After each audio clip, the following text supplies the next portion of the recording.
Hey guys, so I wanted to do this video because I had a lot of fun making my Overwatch video, but I feel like I kinda came across as more negative than I intended, so I wanted to make this video as a more optimistic look at the future of Halo and what it could be. Before we start, I just wanted to say two things. The first is the reason I'm doing this isn't to bash on how bad Halo is, but rather I'm doing this because I love Halo and I want it to be the best it can be. And the second is that to greatly shorten this list, I'm not going to include things that I assume are no-brainers, i.e. big team battle, infection being there at launch. Pretty much everything that is in the game now in order for Halo 6 to succeed needs to stay in the game. I'm not going to go through a lot of nonsense stuff about giving us back things that we have already had in games for years. I just think that's kind of nonsense. So without further ado and no specific order, here's 6 things that I think Halo 6 needs, and one thing I just kind of want. Number 1, split screen. Now, luckily, we've been guaranteed by the higher-ups that all future Halo titles will have split screen, and I think that's great. So many amazing things involving Halo come from the fact that it's a couch co-op game. Heck, that's how I first got into the game and shooters as a whole. I went over to a buddy of mine's house, and he was super into Halo 3, and I asked him what he was doing. He tossed me this controller and said, "Figure it out." I was hooked. I'm glad that they realized that to many players, split screen is Halo. As someone who plays a lot of big team battle, I can say that this didn't get nearly as much use in Halo 5 because mowing down people with a random isn't nearly as fun and rewarding as mowing down people with your buddy. And yes, I know there's a good chunk of people who will never use split screen, but for people who would, it's a decision that makes or breaks a purchase. And to others, it's as important to Halo as dual wielding. Number 2, dual wielding. I know that this is something that sends chills running down the backs of competitive Halo players, and I get it. Adding dual wielding back into Halo would add a bit of a balancing challenge, but 2 things on this. 1, I have faith that the developers can make it work if they want to, and 2, if it throws things off a little bit, it is absolutely worth it for the sheer awesomeness of what it is and what it means to a chunk of the Halo community. I don't actually think it's going to throw anything off though. I believe they can balance it if they want to. And I can hear the complaint that, oh, dual wielding pistols would be crazy overpowered now. And yeah, you're totally right. So maybe have the Halo 5 style powerful pistol be in the Magnum class and have a pistol class for something like the Halo 2 style pistol that would have the option to dual wield. It doesn't have to be a competitive option. It can just be a fun alternative that would go an incredibly long way in adding diversity into Halo 6's gameplay. Number 3, more new and distinct weapons and vehicles. Okay, I know that's a lot, but I decided to just lump it all into the same category since it all hits the same core issue. I know why in the story we seem to have forgotten about the brutes, but that doesn't mean their guns have to be taken out of multiplayer. So what if the spike grenade is pretty much the stickies with less of a radius? The Mauler's reload was freaking cool, the beam shot was a ridiculous way to kill someone, and the needle rifle gave you the ability to watch your vanquished foe explode before your eyes. As for vehicles, do I even need to tell you why I think this hunk of metal would be awesome? And going back to split screen coming back, it means that vehicles like this and this would be a lot more useful and a lot more used in the sandbox. More importantly, a greater diversity in weapons and vehicles makes the maps themselves feel more unique. Number 4, non-competitive map support. Halo has had a lot of iconic maps that weren't very competitive, but a lot of the ones it's well known for are some of the more non-competitive maps and game modes. I personally feel that the new movement system would have gone over a lot better with the Halo community if they were able to play them on the new, beautifully rendered versions of maps they know and love. As someone who's much more into the non-competitive scene of Halo, I gotta say the message comes across nice and clear that Big Team Battle was just a Forge-a-Palooza. And don't get me wrong, one thing that Halo 5 absolutely did right was being able to show off the creativity of the community, whether through Big Team Battle maps, custom browsers, or Action Sack. And all of these things should return in Halo 6, but come on, at least give us the ones we love.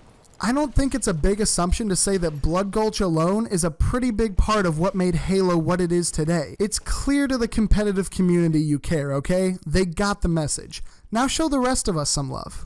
Number 5, map selection. Now I know map selection can be a debated topic. because people whose favorite map may not end up getting played as much if it's not seen as popular within the Halo community. And let's be clear, I'm talking about map selection like it was in something like Reach, where instead of just giving us all the maps and you can choose which ones you play on, which ones you don't, at the end of a round, just pop up 3 next maps and 3 different game modes, and that can kind of maybe help disperse some of the factors that you get when people are only picking one map. Maybe they pick that map, but it's better for this game mode, or maybe they just want to try a new game mode. It can help in there too. And as for the people whose favorite maps may not end up, I'm reminded of a quote from Spock who said, "The needs of the many outweigh the needs of the I swear to God, if you have me play that map again, I'm uninstalling the freaking game." What I mean to say is, between all the maps that 343 will be making and all the maps the community will be making, for Halo 6 we will hopefully have a lot of maps to choose from. And with so many maps, there are bound to be some that the community just end up not liking for whatever reason. And that's not to say that the maps people don't like as much won't get played. Heck, I'm sure some of the maps will get picked just because people want to change a pace or to play a different game mode. Not to mention that if you do this, you can pair maps with the game modes that work on them, and you won't have to play game modes on maps that just don't flow well, and that'll help to increase the actual enjoyment of the game. It's something that's really needed in Halo 5. I can't tell you the amount of times me and my friends were playing Halo, and we get done with the game, see what was loading up next, and just decide to quit playing rather than waste time in a map that we all hated. And I have a feeling we weren't alone. Plus, when this isn't a feature in a game, it kind of shows that the company, for whatever reason, doesn't have enough faith in their product to add it, because it changes it from a, "Hey guys, we made some really awesome maps and a really awesome product we want you to play however you want," to, "No, see, you're going to play the game this way whether you like it or not. We know you don't like a new map or a new map philosophy or direction we're taking, but guess what? You don't have a choice." Do you see the difference in the message you send to the community there? All that to say that having map selection in the game will allow more players to spend more time enjoying the game, thus allowing them to play for much longer without becoming annoyed and giving up and going on to something else. Not to mention that for some inexplicable reason, it's not a part of the gaming genre right now, so if you add it in, it will be seen as giving power to your players, which is what gamers really want and respond well to. Number 6, creative freedom. I'll say it again, gamers love freedom, and with freedom comes customization.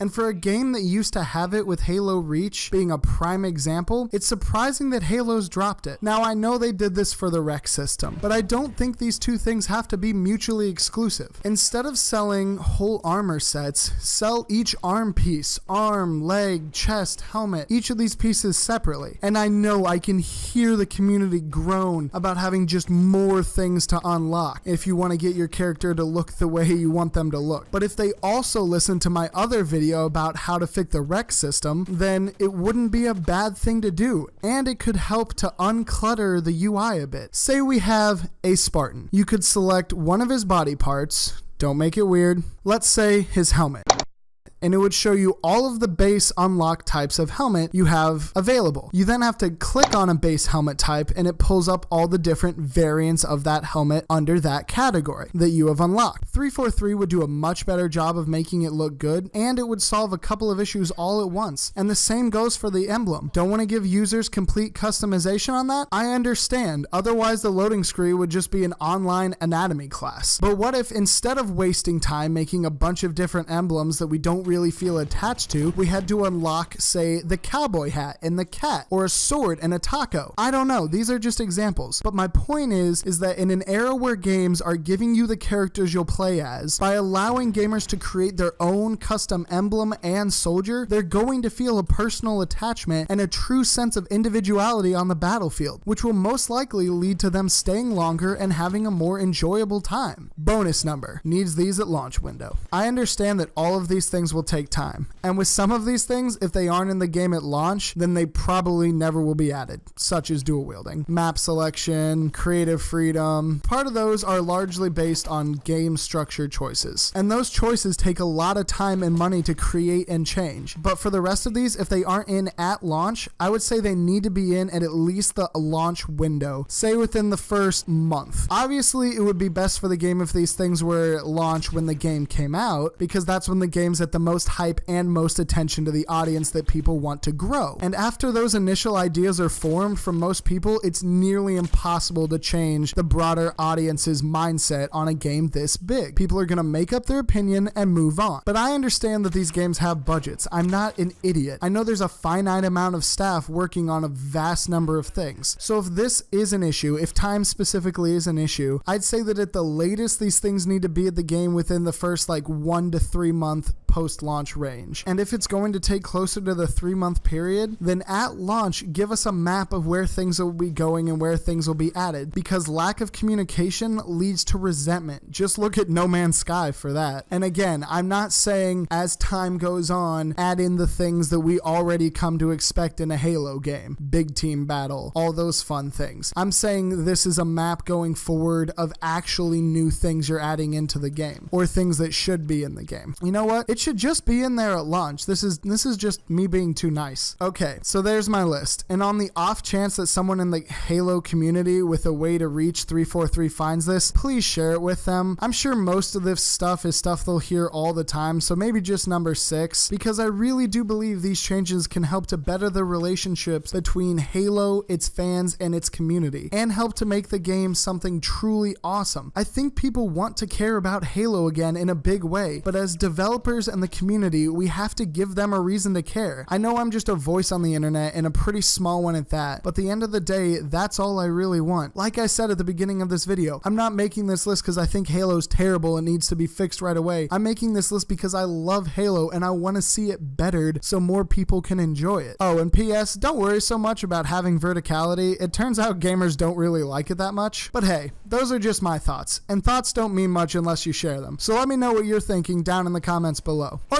don't. Either way, this has been CCG, and thank you so much for watching.